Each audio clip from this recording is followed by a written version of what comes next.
The US-China trade war has recently escalated, with both sides taking frequent actions. According to sources cited by Reuters on April 13th, China's Ministry of Foreign Affairs and Ministry of Commerce have ordered officials to go into wartime mode, canceling vacations and keeping their phones on 24/7 to respond to sudden changes in the situation.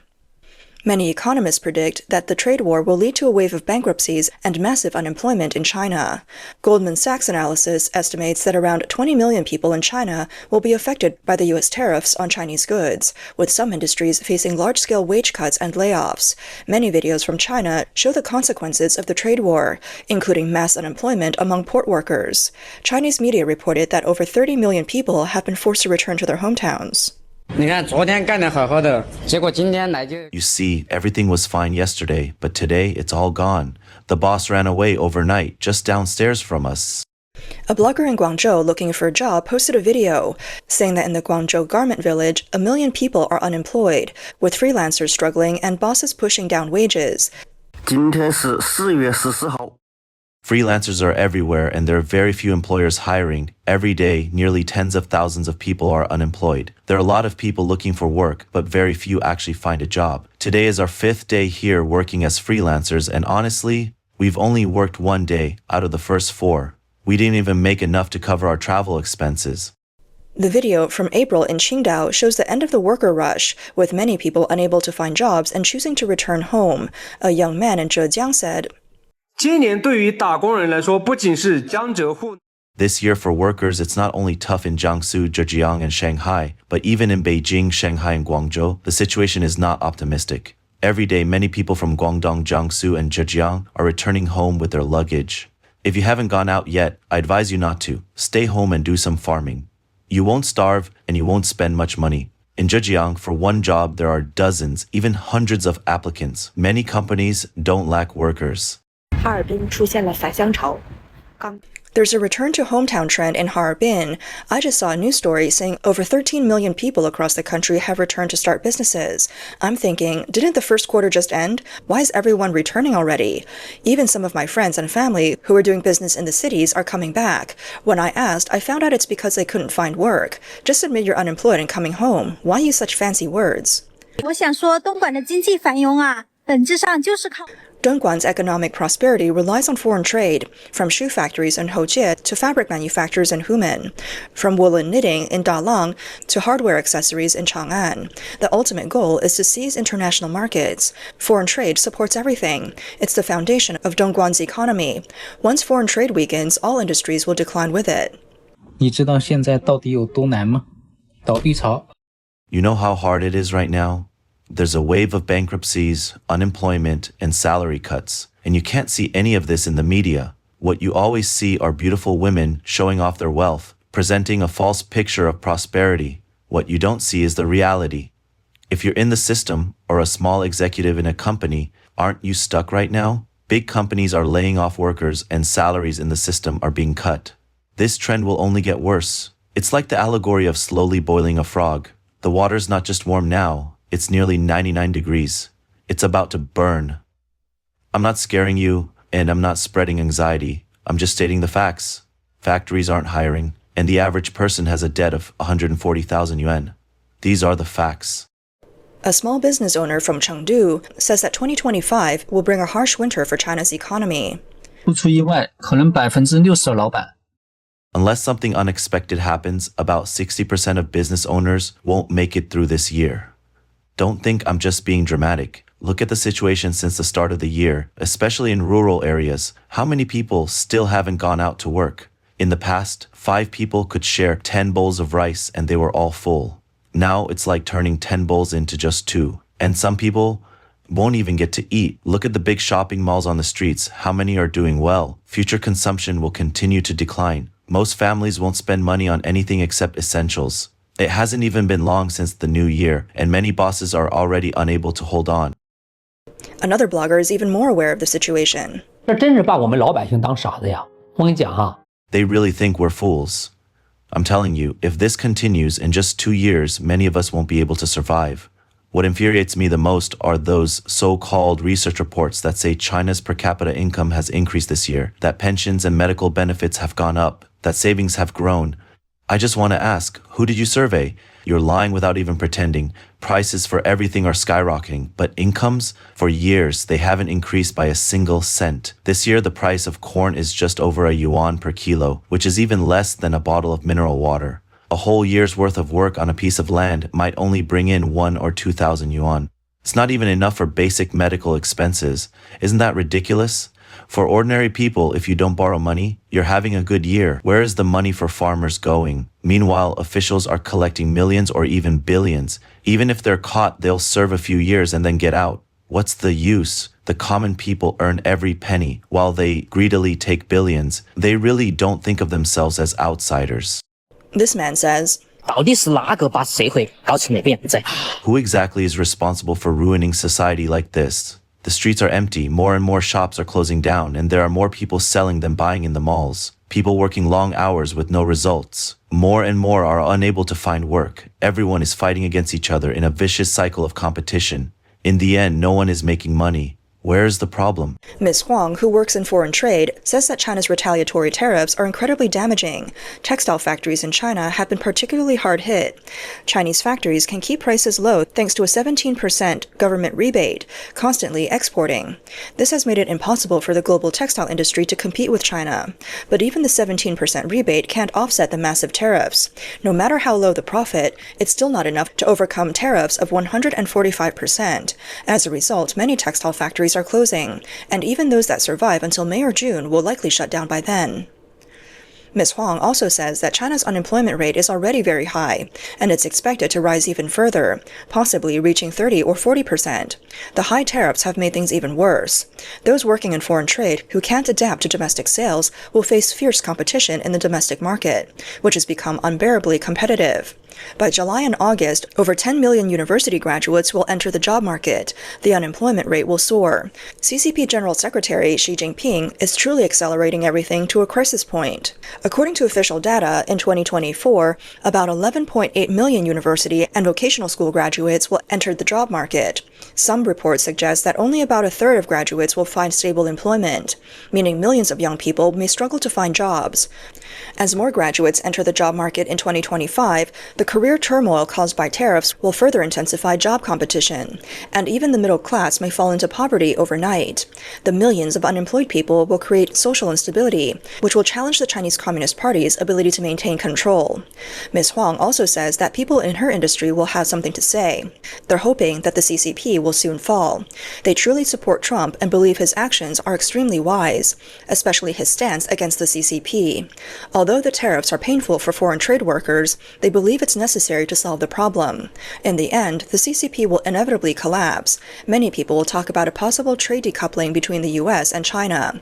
But Ms. Huang believes this won't happen. As Xi Jinping cares about his image, there's no way he would bow his head. He would rather let his own people starve than lose face and back down. There have already been voices of resistance emerging from the public. On the morning of April 15th, a group of people in Chengdu, Sichuan, hung a banner over a bridge near a bus station, calling for political reform in China. The banner read, "No national rejuvenation without political reform. The people do not need a party with unchecked power. And China does not need anyone to point the way. Democracy is the way." Under the pressure of Trump's tariff policies, CCP leader Xi Jinping is facing both internal and external challenges. According to sources within the system, Xi Jinping is currently in a severe political crisis. He faces three main issues. First, a growing number of gray organizations, such as alumni associations, veteran groups, and migrant worker mutual aid societies. These civil groups cause concern for the Ministry of Public Security. Major factions within the CCP have formed an alliance against Xi. And third, internal power struggles within the CCP have intensified, with the military's inner circle being purged again. Australia-based legal scholar Yuan Hongbing revealed a document from the CCP's Ministry of Public Security, which was sent to provincial and ministerial level officials in early April. The document shows that in the first quarter of 2025, various grey organizations, such as student associations, veterans groups, and migrant worker societies, are rapidly multiplying across the country. The Ministry of Public Security is deeply concerned and has emphasized that these groups are expressing dissatisfaction with Chinese society and its political direction. The document warns that if the China-US trade war intensifies and the economy continues to decline, these gray organizations would transform into politically dangerous organizations that could severely undermine social stability. In China, there are no formal non-government organizations. Once a civil organization reaches a certain size, it must affiliate with a CCP body for monitoring and control. The CCP is extremely concerned that these loose civil groups could suddenly turn into anti-CCP organizations, which would be harder to eliminate. Many commenters and online influencers believe that the US-China trade war will not end in the short term because both Trump and Xi Jinping are very determined. However, the huge economic impact of the tariffs is likely to trigger political unrest within China. Let's take a look at President Trump's stance. On April 11th, Trump announced a temporary tariff exemption for some electronic products, including smartphones and computers. The Chinese Ministry of Commerce responded immediately, calling this a preliminary move to correct the United States' unilateral tariff mistakes and urging the U.S. to remove all tariffs on China.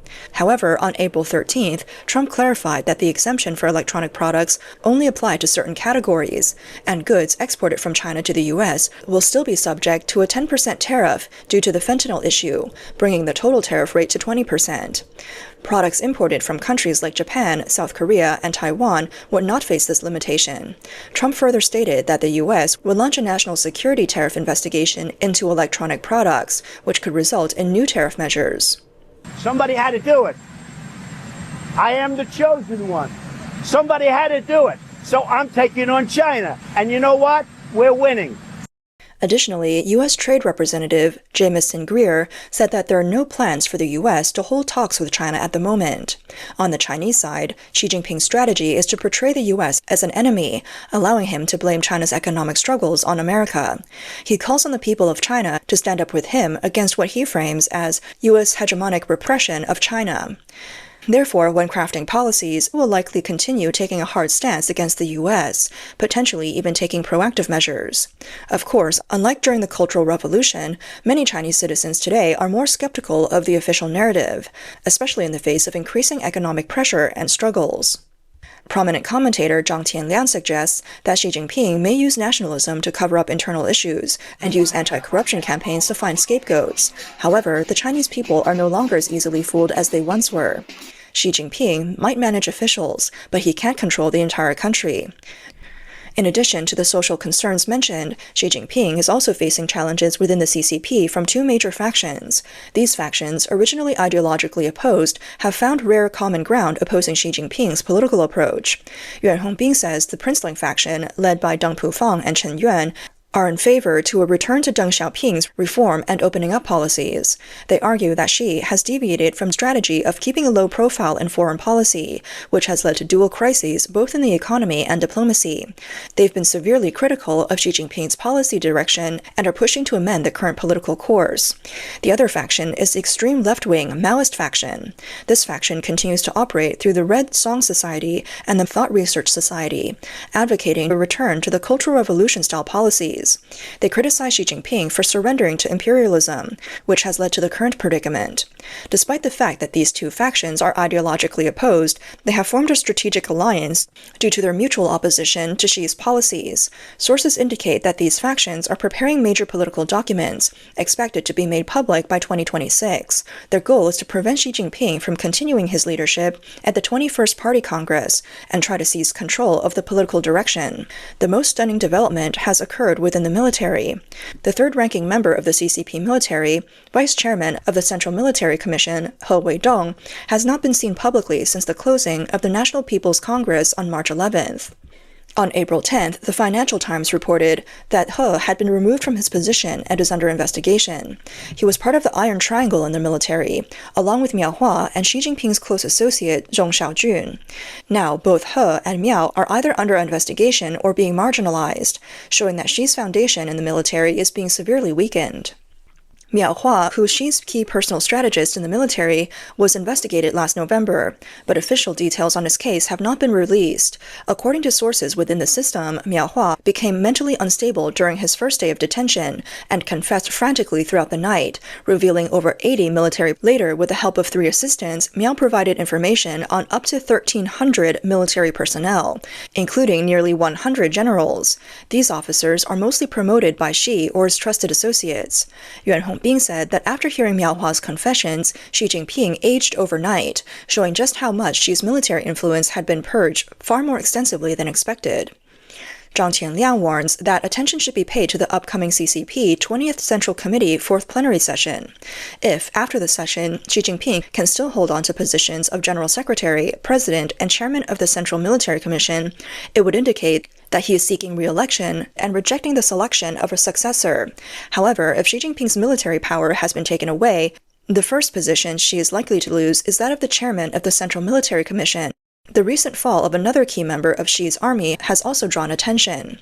On the night of April 12th, the CCP's Central Commission for Discipline Inspection announced that the governor of Shanxi Province, Jing Jun, is under investigation for serious violations of discipline and law, becoming the first provincial governor to fall under the 20th National Congress and the third senior official investigated in 2025. Jin had chaired a meeting in Shanxi on April 10th, but was detained 2 days later, indicating the speed of the operation. Jin's career spanned Hunan, Guangxi, Tianjin, and he was seen as an important member of Xi's faction. His downfall has caused shockwaves, and as a close ally of Xi Jinping, this suggests that Xi may even face greater political challenges.